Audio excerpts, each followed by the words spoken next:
The show was spilled over, creating backstage drama that occasionally made its way into the public eye. In one particularly shocking incident, a guest pushed things too far, earning a lifetime ban from the show for crossing a line even the king of late night couldn't ignore. From humble beginnings to global stardom, John William Carson, born on October 23, 1925 in Corning, Iowa, grew up in small Midwestern towns before his family settled in Norfolk, Nebraska. Even as a child, Carson showed a knack for entertainment. A chance discovery of a book on magic at age 12 ignited his passion for performance. And before long, he was astonishing family members with card tricks. His mother, recognizing his enthusiasm, sewed him a cape, and by age 14, he was performing as the Great Carsony, earning a modest $3 per show. Carson's early ambition and sense of adventure led him to Hollywood after high school, though his journey took an unexpected turn when he was fined $50 for impersonating a midshipman. The story, often retold, only added to his legend. In 1943, he joined the U.S. Navy during World War II, training as an officer under the V-12 Navy College program. Commissioned as an ensign, he served aboard the USS Pennsylvania, where he was responsible for decoding encrypted messages. Surprisingly, his military career also included an undefeated 1501 record in amateur boxing, with most of his matches taking place on the ship. One of Carson's most memorable moments in the Navy came when he performed a magic trick for Secretary of the Navy James Verstörstall. When asked if he planned to stay in the Navy, Carson replied that he intended to become a magician. Verstörstall challenged him to prove his skills, and Carson's quick-witted performance left an impression. It was a moment, one that confirmed his ability to entertain even the most serious of audiences. After the war, Carson seized the educational benefits offered by the military, enrolling at the University of Nebraska-Lincoln, initially majoring in journalism with dreams of becoming a comedy writer. He soon shifted to speech and drama, realizing his true calling was radio. His college thesis, How to Write Comedy for Radio, showcased his analytical approach to humor, featuring taped skits and explanations of comedic techniques. The project allowed him to graduate in just 3 years with a degree in radio and speech, along with a minor in physics. Carson's early broadcasting career took off in 1950 when he joined WOW AM and WOW TV in Omaha, Nebraska. His morning television program, The Squirrel's Nest, showcased his sharp wit and penchant for satire. One standout segment involved interviewing pigeons on the courthouse roof, humorously exposing local political corruption. His ability to blend comedy with current events set him apart, and he soon found himself hosting local events, rubbing shoulders with some of the very figures he lampooned on air. A fortunate connection through the wife of a spoofed politician led Carson to Los Angeles in 1951, where he landed a role at KNXT, a CBS-owned television station. There he launched Carson's Cellar, 1951 to 1953, a low-budget but cleverly written sketch comedy show that caught the attention of established comedians. Among his admirers was Red Skelton, who hired Carson as a writer in 1953. Carson's big break came unexpectedly the following year, when Skelton knocked himself unconscious just before a live broadcast. Stepping in at the last minute, Carson proved his ability to think on his feet and entertain an audience under pressure. Jack Benny, another comedy legend, recognized Carson's talent and invited him onto his show in 1955. Carson, imitating Benny's mannerisms, jokingly accused the veteran comedian of copying him, a moment Benny later recalled when predicting Carson's bright future in comedy. Throughout the 1950s, Carson hosted multiple shows, including the game show Earn Your Vacation, 1954, and the variety program The Johnny Carson Show, the career-changing show. In the early 1960s, late-night television was still finding its footing. NBC's Tonight Show had launched in 1954 with Steve Allen, a sharp-witted host who set the foundation for what would become the quintessential American talk show. When Allen left in 1957, Jack Paar took the reins, bringing a more personal and sometimes unpredictable style to the program. By 1962, however, Tonight needed a new host, and NBC had its eyes on a rising star, Johnny Carson. Carson had already made a name for himself on Who Do You Trust?, where his humor and charm made him one of television's most sought-after personalities. Yet when NBC first offered him the job, he hesitated. The idea of filling 105 minutes every night, interviewing celebrities, and keeping the nation entertained seemed daunting. Legendary figures like Bob Newhart, Jackie Gleason, Groucho Marx, and Joey Bishop had already turned down the role. But as NBC persisted, Carson finally gave in, signing on in early 1962. With 6 months left on his ABC contract, Carson couldn't take over immediately. Instead, a rotating cast of guest hosts, including Marx, Merv Griffin, Jerry Lewis, and Donald O'Connor, kept Tonight running until Carson made his long-awaited debut on October 1, 1962. At first, the transition wasn't easy. Carson had doubts about his ability to carry the show, and his first year was filled with growing pains. But as he settled into the role, he began to redefine late-night television, blending humor, wit, and a keen ability to make even the dullest guests shine. Billy Wilder once said of Carson, "By the simple law of survival, Carson is the best. He enchants the invalids and the insomniacs, as well as the people who have to get up at dawn. He is the Valium and the Nembutal of a nation. No matter what kind of deadasses are on the show, he has to make them funny and exciting. He has to be their nurse and their surgeon. Every night, in front of millions of people, he has to do the salto mortale. What's more, he does it without a net." Carson wasn't just hosting a show, he was shaping an institution. When The Tonight Show launched under his leadership, it took on a refined structure that would set the standard for late-night television. Ed McMahon, Carson's longtime partner from Who Do You Trust?, joined as his announcer and sidekick, delivering the now iconic introduction, "Here's Johnny." Skitch Henderson led the NBC orchestra, providing musical interludes that gave the show a distinctive rhythm. Carson's monologue, "A Nightly Ritual," opened each show with sharp, topical humor. If a joke fell flat, he had a knack for recovering with a self-deprecating quip. One of his go-to moves was a playful soft shoe dance to Tea for Two, cued by the band, which instantly turned a misfire into a laugh. Another trick was pulling the microphone close and deadpanning. "Attention Kmart shoppers. Clean up in aisle 4. His effortless charm and ability to improvise made even awkward moments feel entertaining.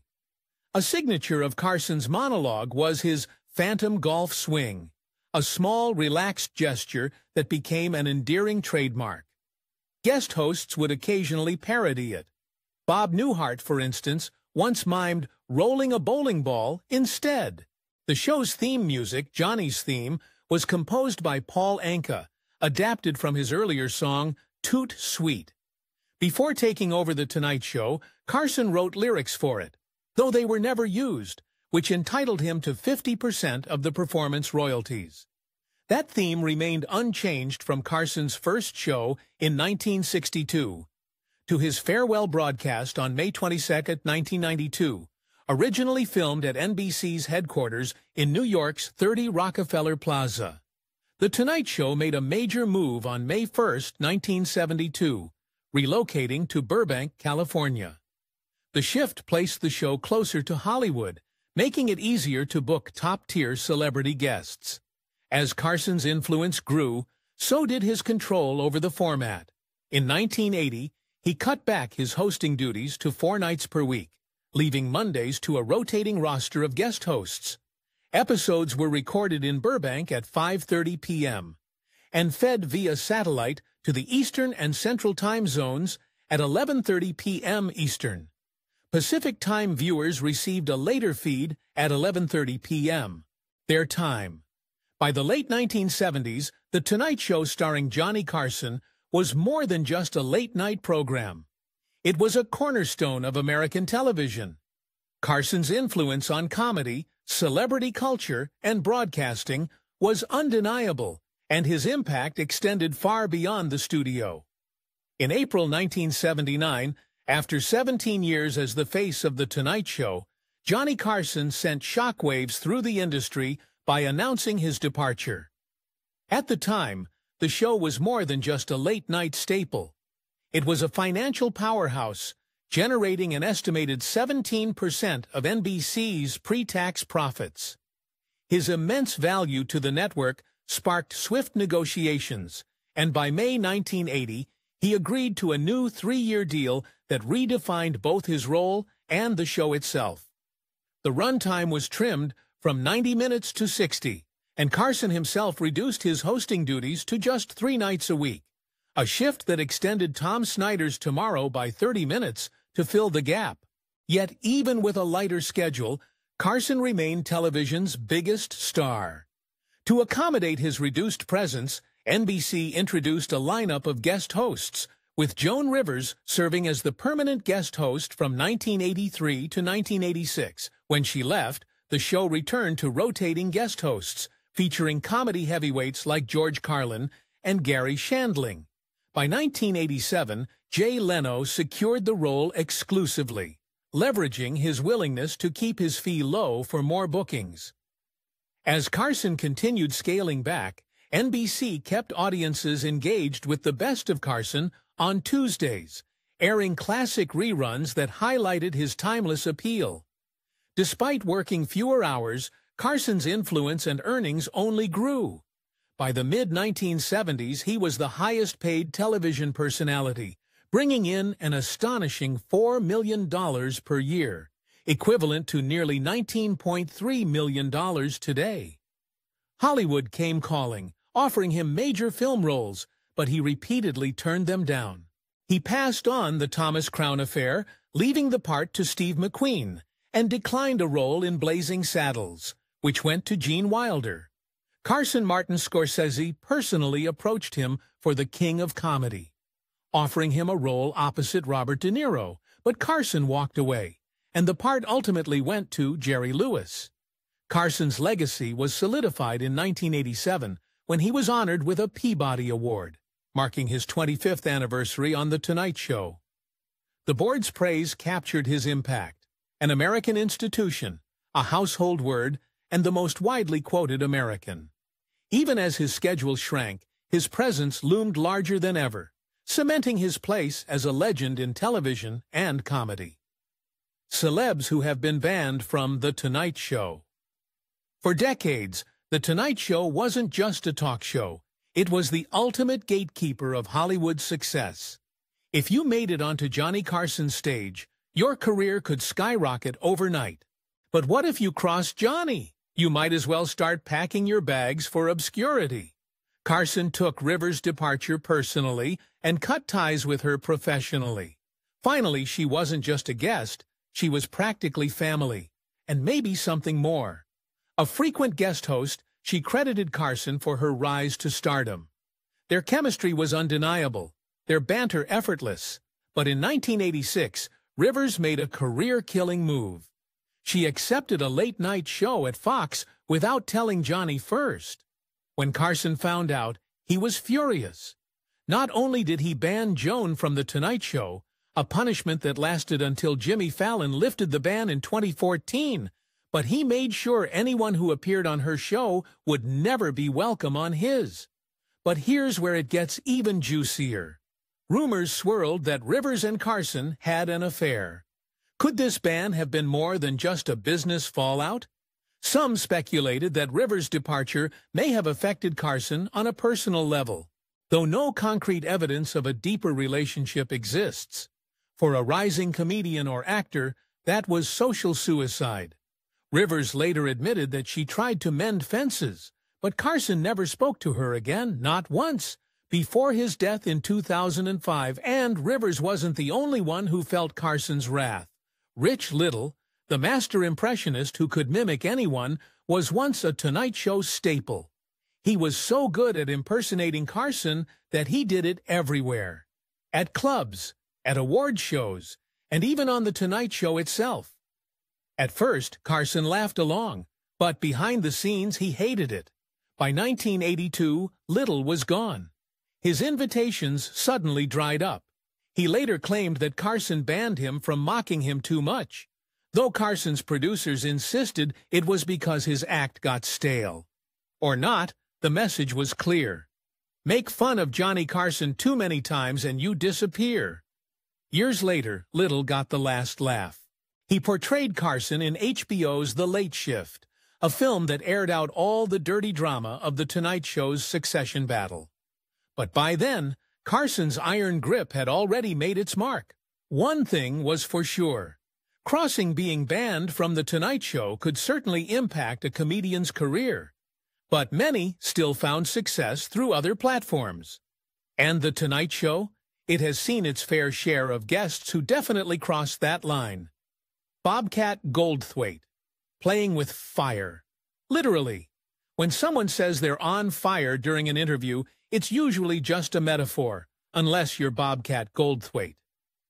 On May 9, 1994, the eccentric comedian decided to literally set his chair ablaze during a live taping of The Tonight Show. The audience? Shocked.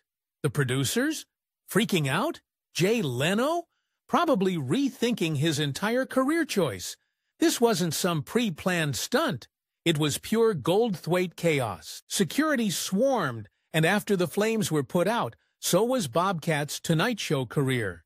He was arrested, fined $2,700, and narrowly avoided actual jail time by agreeing to do PSAs about fire scenes.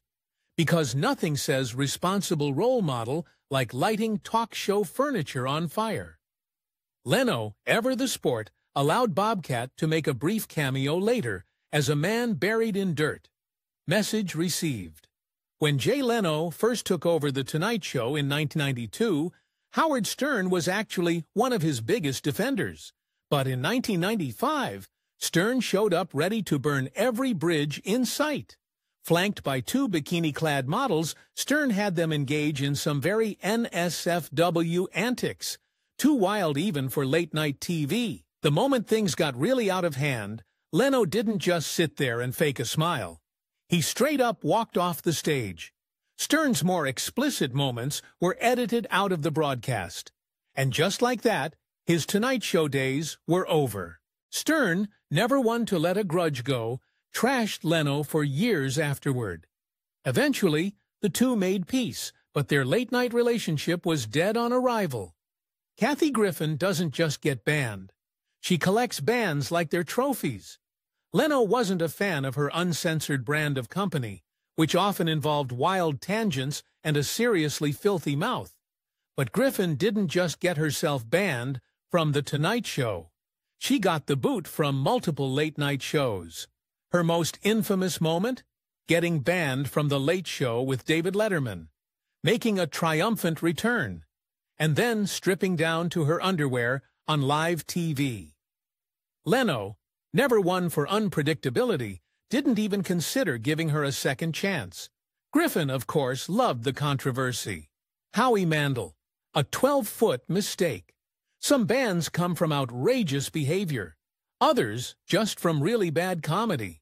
Howie Mandel was not a troublemaker. In fact, he was a Tonight Show favorite, racking up 21 successful appearances. But on his 22nd visit, he made one fatal mistake. He brought a 12-foot saber-toothed tiger prop. Sounds weird? It was. The bit was clunky. The logistics were a disaster. And worst of all, Carson wasn't in on it.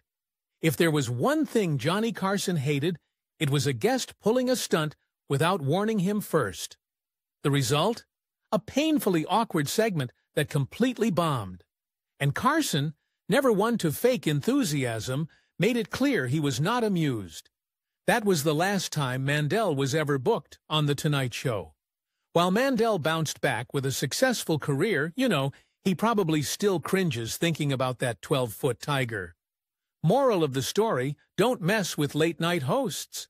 If there's one thing these stories prove, it's that talk show hosts have long memories, and if you really mess up, you're not just losing a gig. You're losing an entire career opportunity, whether it's fire, wild stunts, or just bad comedy. Once The Tonight Show slams its doors on you, they usually stay shut. Dana Carvey. When a good impression goes bad. Dana Carvey made a name for himself with Saturday Night Live impressions. But there's one that didn't go over so well. His take on Johnny Carson. Carvey first mocked Carson in an SNL sketch called Carsenio, which portrayed Johnny as an aging, out-of-touch host desperately trying to be Arsenio Hall. Funny? Yes. Flattering? Absolutely not. Carson hated it. So when Carvey dared to do the impression right to Johnny's face during a Tonight Show appearance, the talk show legend had had enough. The result? An instant ban. Carvey wasn't even allowed back to promote Wayne's World, one of the biggest comedies of the era. While Carson was nearing retirement, he made sure Carvey wouldn't get a second chance before he left. Lola Falana was once the reigning queen of Vegas, a stunning performer with a voice that packed showrooms. But her Tonight Show appearances came to an abrupt end when she made the mistake of speaking openly about race and bigotry. Carson, known for keeping things light, wasn't ready for an actual conversation about discrimination. He was caught off guard. The audience was tense. And after that, she was reportedly not invited back. Another factor? The Wayne Newton connection. Falana's Vegas residency was at the Aladdin, the same venue Newton had outbid Carson for ownership of, which led to a years-long feud. But more on that later. Falana got caught in the middle, and just like that, her Tonight Show days were over. Artie Lange, the band that saved his life. Not all Tonight Show bands are about bad blood. Some are about tough love. By the time Artie Lange was invited to Conan O'Brien's Tonight Show, his DIOC and AOL addiction had spiraled out of control. Having seen him struggle on past talk show appearances, Conan refused to book him until he got sober. At the time, Lang was furious. But later, he admitted the band may have saved his life. Years later, once he got clean, Lang thanked Conan publicly and was welcomed back on his TBS show.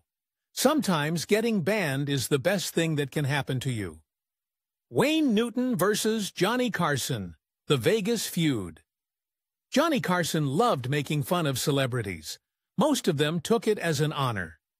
Wayne Newton was not one of those people. For years, Newton was a Tonight Show favorite, with 30 guest appearances that helped make him a superstar. But in 1980, everything changed when Newton outbid Carson for control of the Aladdin Hotel in Las Vegas. Suddenly, Carson wasn't laughing with Newton anymore. Instead, he was laughing at him. Carson's monologues frequently joked about Newton, and some speculated they had an edge. Newton, however, took particular offense at the jokes. Newton, furious, marched into Carson's offices and delivered a direct warning. "You ever say my name again, and I will kick your ass." Did Carson stop the jokes? Mostly, but he never invited Newton back, and their friendship was permanently shattered. Their feud remains one of the most infamous in Hollywood history. Late-night talk shows might seem like fun in games, but for some stars, one bad move meant career exile. Whether it was mocking the host, getting too political, or just picking the wrong Vegas hotel, The Tonight Show proved time and again that if you mess with the king, you don't get a second chance. Johnny Carson's wild love life. Carson may have ruled late-night TV, but his personal life was a disaster, especially when it came to marriage. 4 marriages, 3 divorces. He has one very messy love life. Carson himself admitted, "If I had given as much to marriage as I gave to The Tonight Show, I'd probably have a hell of a marriage." Carson met Jody Wolcott in college, and they had 3 children together, Richard, Christopher, and Corey. But behind the scenes, their marriage was full of booze-fueled fights, resentment, and silent standoffs. Things only got worse as Carson's fame grew. By the time he became host of The Tonight Show in 1962, the marriage was beyond saving. They divorced in 1963. Carson's relationship with his oldest son, Rick Carson, was especially complicated. Rick struggled with mental illness, which was often kept secret at the time. Instead of offering support, Johnny distanced himself from his son, reportedly refusing to visit him during his stays in mental hospitals. When NBC threw Carson a 25 10th anniversary party aboard the Queen Mary, Rick showed up drunk, and Johnny lost it. Witnesses claimed Carson shouted at Rick and even raised his hand to hit him. But someone stepped in before he could strike his son. Their relationship remained strained for the rest of their lives. Rick Carson tragically died in a car accident in 1991, and while Johnny dedicated a monologue to him, the father-son bond had been irreparably broken long before. On TV, Carson was cool, funny, and effortlessly charming. Behind the scenes, he was a man full of grudges, failed relationships, and deep personal conflicts. His bitter feud with Wayne Newton, his broken marriages, and his strained relationship with his children all paint a picture of a man who, for all his success, struggled with the darker side of fame. Johnny's second marriage didn't go as well as either he or his wife, Joanne Copeland, had probably planned. Johnny met Joanne while she was working as a flight attendant in 1960. Johnny was hosting the game show Who Do You Trust? At the time, the game show's title should have been an omen. They married in 1963, but their marriage only made it through 1972 as Copeland had an affair with football player Frank Gifford. Carson also had affairs during this time, too. Still, the couple split up in a somewhat amicable way. Copeland was still supportive of Johnny's TV career even during their tumultuous relationship and after they parted ways. Joanne Copeland's affair with Frank Gifford wasn't well known at the time, but became known to the public in 2013 when Carson's former lawyer, Henry Bushkin, wrote a book about the sordid details of Johnny's life. Johnny Carson's second marriage was doomed from the start, but no one expected just how messy it would get. Henry Bushkin, Carson's right-hand man and lawyer, who later spilt the scandalous details. According to Bushkin, Johnny wasn't just suspicious of his wife Joanne Copeland's affair. He was obsessed with proving it, so much so that he allegedly armed himself with a revolver while hunting for evidence.